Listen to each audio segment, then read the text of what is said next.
So a quick rundown of the duties and responsibilities that I had to do within the organization was I had to walk precincts, which is basically you get a map of a certain area and you and somebody else, more than likely with somebody else, you go around and door by door, house by house, you go and you advocate for this measure. I had a bunch of flyers.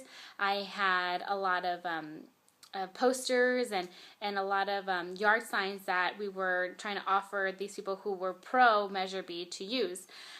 So if they knew about it, we urged them again to spread the word with their neighbors if they didn't know about it, or anybody else that lived in Fresno County, as well as if they didn't know of it, it was our job to again encourage them to vote. What is it about? Tell them everything, the pros and the cons, the effects of it not passing, the fact that it's not a new tax, just all these little facts about the entire measure we had to know. So we had to inform the public, and that was one way of going towards letting our message be conveyed. Also, we got a number of telephone numbers, and we also had to call people and again let them know about what the measure was about. Ask them if they're going to vote, and if they would, we urged their vote for yes. If they were still like undecided after we told them the yes and then the pros and the cons about it. We called on different cities like Fresno, Clovis, Reedley, just to name a few, and not only did you have to promote the yes of this measure, but you also had to tell them about the no's about it. When I was talking to a lot of the contacts in the campaign, managers and supervisors within the campaign, they wanted to make sure that they covered all sorts of demographics. We had the older folks and then the younger folks. So we needed to know how to cover this entire spectrum of voting people. So door by door, it was one way we could go about that. Calling people, sending out flyers, going to different events, just setting up a little booth, having our headquarters off of Barstow open all the time.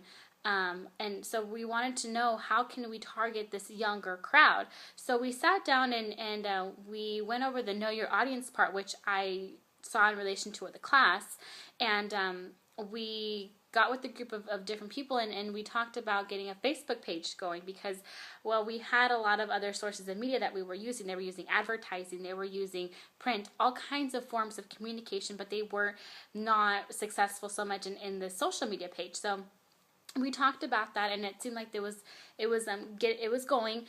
Again, sometimes voting and maybe the library just wasn't something that a lot of people that are younger really skew towards, like 100% yes, this is what I'm into.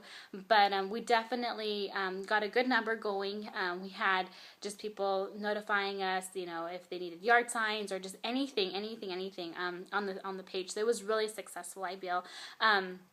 Also, there's just that demographic, that tech-savvy demographic that we wanted to cover. And again, we also got some other people who were older, too. So regardless, we wanted to cover as much ground in the smallest time possible. I totally agreed. It was a really good idea. They had a lot of different approaches in order to get our word across, and that was really good.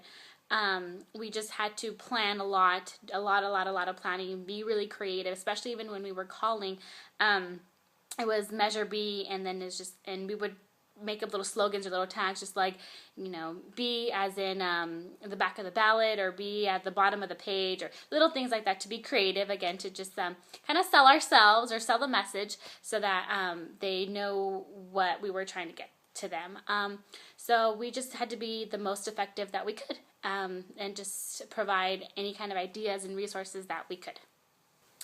Okay, so the reason I chose the Service Learning Organization was because not only did it fit my schedule of the entire list of options that we had, but after I learned the focus and the political enticement that it had, I figured that it was something that was really important. Many people, when they vote, don't really know what it means if they actually vote yes or no on a local proposition or a measure, or how it actually affects the community. And along with myself being informed, I wanted to also inform the rest of the community, and to show them that the power of the library itself, as well as its resources that it provides. I always was really involved with activities put on by the library, so I think that I was, not only did that make my vote also skewed towards that, but I felt that it was very important, and I totally agreed with it. So that's what I wanted everyone to know.